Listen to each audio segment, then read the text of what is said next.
pamalandong sa pulong sa Dios sa kamuntagon. Sliced bread, dawata ug kana ang pulong sa Ginoo.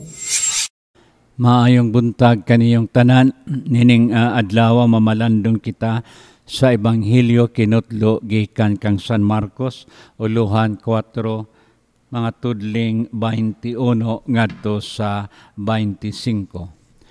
Dinhi nagasugilon si Jesus sa pag-ingon, sa unsa ko ba ikatandi ang mga katawhan karon? Siya miingon ngadto sa katawhan, mahimo bagod nga may tawo nga magdagkot og suga aron lamang taguan sa ilalom sa gantangan o sa ilalom sa katre. Di ba iyang ibutang ang suga ibabaw sa tungtunganan aron kini modan-ag sa tanan? Kay walay tinaguan nga dili mabutyag ug walay gililong nga dili madayag. Kung duna kamoy dalunggan pamati kamo. Ug midugang usab si Jesus sa pag-ingon kanila, matngunin ninyo ang inyong madungog. Ang mga lagda nga inyong gamiton sa paghukom sa uban, gamiton usab sa Dios sa paghukom kaninyo. Apan labaw pa kahigpit. Kayang tao nga may iya ng daan hatagan pagayod. Apan ang walay iya bisan ang diyutay nga naa kaniya kuhaon pa. Dinhi ang mga simbolo nga gigamit ni Jesus. Ang una mao ang suga.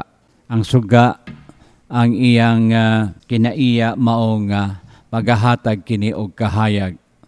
Dili kita magdagkot og suga og taguon lamang nato, kung dili ang suga itungtong nato ibabaw sa lamisa o sa bisan unsang tungtunganan aron kini modan-ag ngadto sa uban.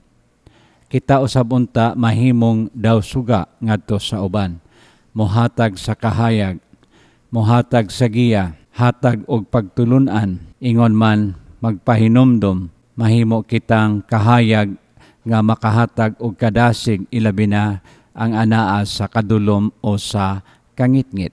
Maghatag kitag inspirasyon ilabi na niadto mga tao nga minos na ang pagtuo ug nakabsa na sa paglaom. Mao kana ang matawag nato kinaiya nga unta maangko nato og mapanaminan nato sa simbolo sa suga. Ang ikaduha ang taksanan o ang lagda nga atong gamiton. Ang sukdanan nga atong gamiton sa paghukom sa uban, matud ni Jesus, maura usab ang sukdanan nga gamiton sa Dios sa paghukom kanato. Busa unta dili kita angay nga magdali-dali sa atong paghukom sa uban. Kinahanglan susiho nato og maayo, tan-aw nato ang sitwasyon og aninaw nato unsa ang mga hinungdan aron mahatagan nato og pagsabot o konsiderasyon ang unsa man nga usahay madali-dali nato sa paghukom.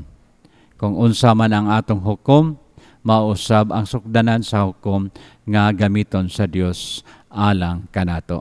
Mga igsuon, kining ebanghelyo sa katapusan nagahatag og hagit nga katong tawo nga may iya ng daan hatagan pagayod, apan ang walay iya bisan pagdyutay nga anaa kaniya kuhaon pa. Ang buti pasabot ni ini nga kung napuno kita diha sa panalangin sa Ginoo ug sa kanunay naningkamot kita nga makaambit sa maong panalangin ngadto sa uban, dungagan sa Ginoo ang atong mga panalangin nga madawat gikan kaniya.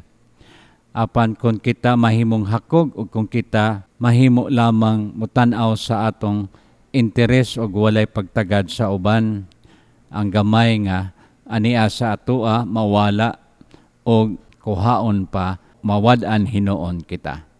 So maunang giingon nga dugang pakigambit nga to sa uban, dugang grasyang mahatag, ang paghapnig o ang paghinakog makahatag usab og kawadon og labi pang ingon nato kasakitan sa usa ka hakog.